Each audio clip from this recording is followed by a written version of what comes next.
حضرت معاذ سے نقل ہے، حضرت معاذ رضی اللہ سے نقل ہے، وہ مانتے ہیں کہ میں نے عرض کیا یا رسول اللہ صلی اللہ علیہ وسلم مجھے ایسے عمل پر مطلع فرمائیے جو مجھے جنت میں داخل کر دے اور مجھے جہنم سے دور لے جائے۔ حضرت معاذ کتنے پیارے صحابی ہیں، اللہ حضور پاک صلی اللہ علیہ وسلم کے ساتھ ان کی کتنی محبت تھی۔ کیسا انہوں نے سوال کیا؟ ان کو فکر آخرت تھی نا، ان کو پتا تھا یہ دنیا فانی ہے، ہم اس کو جاودانی سمجھ بیٹھے، جاودانی نہیں ہے، وہ زندگی ہمیشہ ہمیشہ والی ہے۔ اور کیا یا رسول اللہ مجھے فرمائیے، مجھے نصیحت کریے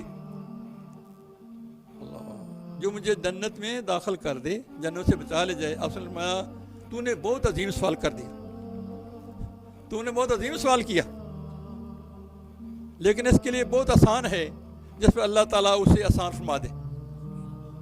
آگے ترتیب سے چل رہے ہیں، میں نمبر لگائیں، تو فقط اللہ کی عبادت کر، اس کا کسی شریک نہ ٹھہرا، نماز قائم کر، زکوٰۃ ادا کر، رمضان المبارک کے روزے رکھ اور بیت اللہ شریف کا حج ادا کر۔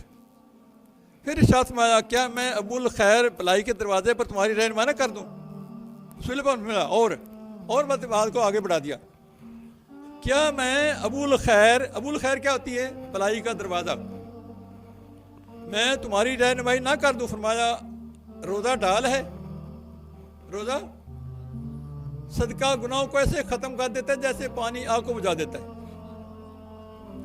آدمی کی وہ نماز جو رات کے وقت میں ادا کرے بھی اسی میں سے ہے۔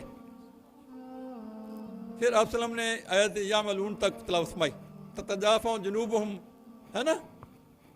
پھر ارشاد فرمایا کیا میں تمہاری رہنمائی نہ کر دوں کہ راس الامر کیا ہے، اس کا ستون کیا ہے، اس کی کوہان کی چوٹی کیا ہے؟ میں نے عرض کیا کیوں نہیں یا رسول اللہ صلی اللہ علیہ وسلم؟ آپ نے ارشاد فرمایا راس الامر دین کا سر اسلام ہے۔ اب بات سننے والی بات، انہوں نے ایک نصیحت فرمائی، نفس آگے اور باتیں بتائی جا رہے ہیں، ہم آپ کو بتائیں تو گھبرا جاتے ہو، یعنی بات سے بات نکال کے دوسری بات بتانا کریں تو پھر آپ یہ کہو گے صاحب زیادہ باتیں کرتے ہیں۔ اب خود ہی نفس فرما رہے ہیں نا، یہ نہ بتا دوں، یہ نہ بتا دوں، ابو الخیر نہ بتا دوں، بھلائی کے دروازے کیا وہ نہ بتا دوں۔ پھر ہمارے کہ راس الامر یعنی دین کا سر کیا ہے، دین اسلام کا سر کیا ہے، اس کا ستون نماز ہے۔ اسلام کا ستون کیا ہے؟ دین اسلام کا ستون کیا ہے؟ نماز ہے، اس کی کوہان چوٹی جہاد ہے۔ پھر اگلا سوال کیا میں تمہیں مطلع نہ کر دوں کہ ان تمام کے اصل اور جڑ کیا ہے؟ حضرت معاذ فرمایا یا رسول کیوں نہیں، یا نبی صلی اللہ کیوں نہیں؟ آپ فرمایا زبان کو پکڑ، اور فرمایا زبان کو پکڑ، اپنی زبان کو پکڑا، نبی صلی اللہ علیہ زبان کو پکڑا اور فرمایا اسے روک کر رکھ، اپنی زبان کو۔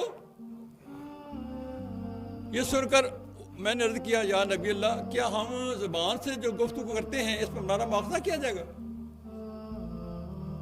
جب ہم باتیں کرتے ہیں اس پر ہماری پوچھ ہوگی، پکڑ ہوگی؟ تو رسول فرمایا اے ماں تیری ماں تجھ پر روئے، زبانوں کے سبب ہی سے تو لوگوں کو اپنے منہ اور یا ناکوں کے بل جنت میں ڈالا جائے گا۔ اب ہمیں زیب دیتا ہے ہم ناجائز باتیں کریں، سمجھ آتی؟ یہ کوئی عام تو نہیں بات کر رہا، اپنے طرف سے کچھ نہیں کر رہا،